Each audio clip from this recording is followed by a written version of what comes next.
loob ko. Wala ano ko kaya yung nagpalis ko yan. Kaya ko na sa mga ginito. Yan. Ano na. Pinangadjit ko na. Pinangadjit ako sa akong pastor. Pinangadjit niya.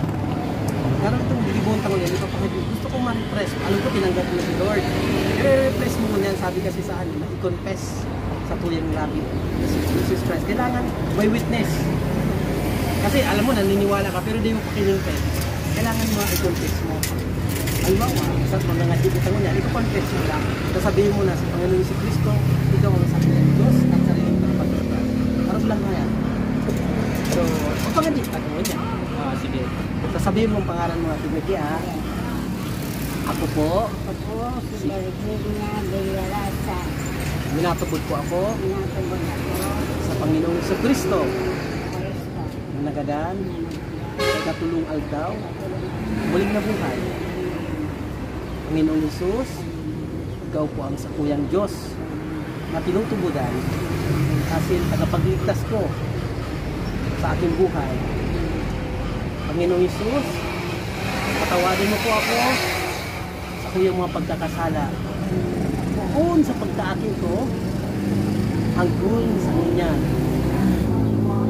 Panginoong Jesus, ikaw po ang maggabay sa kuya ngunyan. Itao mo po sa kuya ang buhay na walang hanggan. Isurat mo po sa aklat ng buhay ang sa kuyang pangaran. Pinatubod ako, Panginoon, sa pagsasabi kong ikaw ang Diyos. Ako po ay iyong pagpapalain at gagawin mong anak. Kaya Lord, salamat Panginoon sa pagkakataon. At Panginoon, mula ngayon, sa iyo na ang aking buhay. Sa pangalan ni Jesus, Amen. Oh, praise God. Pangajit ako manira kaya ito ay pangajit na pagtanggap.